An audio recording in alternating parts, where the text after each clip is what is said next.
নমস্কার বন্ধুরা, আজ আমি ডিম কিমার ঝাল রান্না করে দেখাবো। এই রান্নাটা খুব সহজে, খুব কম মশলায়, খুব তাড়াতাড়িও হয়ে যায়। এই রকম রান্না যদি পাশে থাকে, খুব তাড়াতাড়ি এক থালা গরম ভাত খাওয়া হয়ে যাবে। ডিমের কিমা করে ঝাল করার জন্য আমি এখানে 5টা ডিম নিয়ে নিয়েছি, আর মশলা নিয়েছি একটা টমেটো, একটা বড় সাইজের পেঁয়াজ কুচি করে কেটে নিয়েছি, আদা কুচি করে কেটে নেওয়া, লঙ্কা আর রসুন। ডিমগুলো আমি সব ফাটিয়ে একটা বাটির মধ্যে নিয়ে নিয়েছি। নিয়ে তার মধ্যে দিয়ে দিলাম গোলমরিচ গুঁড়ো আর স্বাদ মতো লবণ দিয়ে ডিমটা খুব ভালো করে আমি ফেটিয়ে নিচ্ছি। ডিমটা খুব ভালো করে ফেটিয়ে নিয়ে আমি ভেজে নেব।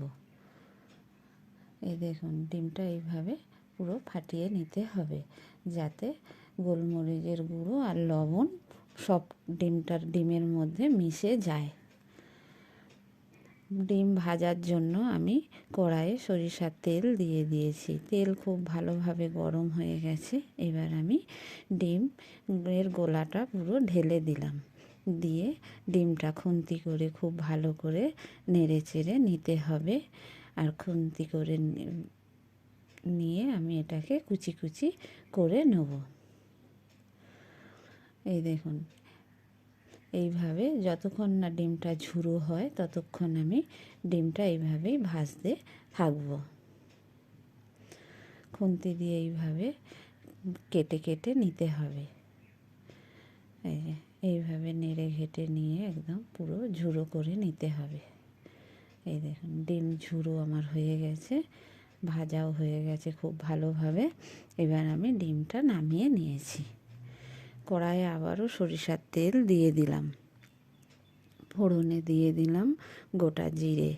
ভালোভাবে ফোড়নটা ভেজে নিয়ে দিয়ে দিয়েছি কুচনো পেঁয়াজ। পেঁয়াজটা খুব ভালো করে আমি ভেজে নেব। পেঁয়াজ ভাজা হয়ে গেছে। এবার দিয়ে দেব আমি আদা রসুন বাটা। দিয়ে দিলাম রসুন বাটা আর আদা বাটা। দিয়ে আদা আর রসুনটা পেঁয়াজের সাথে খুব ভালো করে কষিয়ে নেব, না হলে কাঁচা গন্ধ বেরোবে। পেঁয়াজের সাথে রসুন আদা ভালো করে কষিয়ে নেওয়ার পরে দিয়ে দিচ্ছি জিরের গুঁড়ো। দিয়ে দেব এবার আমি ধনের গুঁড়ো,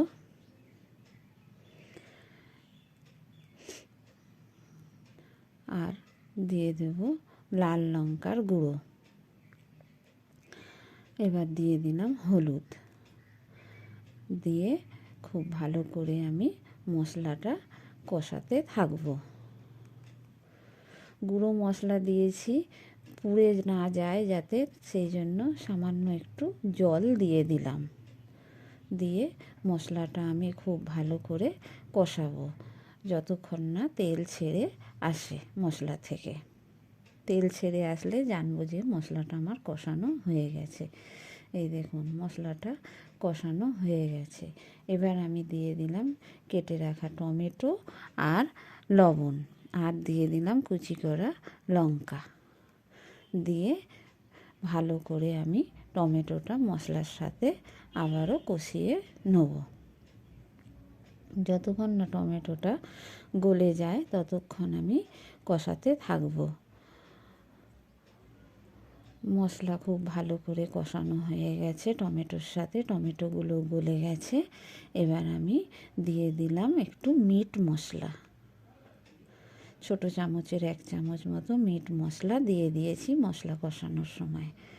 মিট মশলাটা ভালো করে মশলার সাথে আমি কষিয়ে নিয়েছি।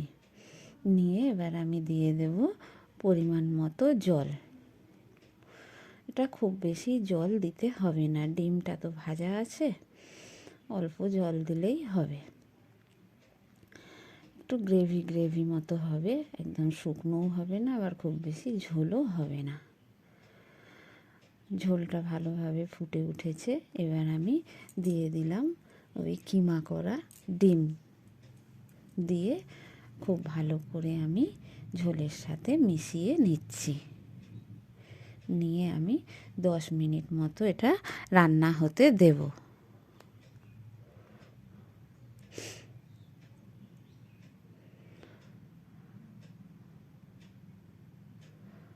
10 মিনিট মতো রান্না করে নিয়ে আমি এবার এতে নামানোর আগে দিয়ে দেব ধনেপাতা কুচি। ধনেপাতা কুচি দিয়ে দিয়েছি, দিয়ে খুব ভালো করে নেড়ে চেড়ে নিয়ে আমি এবার নামিয়ে নেব। ডিম কিমার ঝাল আমার হয়ে গেছে, আমি নামিয়ে নিয়েছি। এই দেখুন, দেখতে কত সুন্দর লাগছে ঝালটা।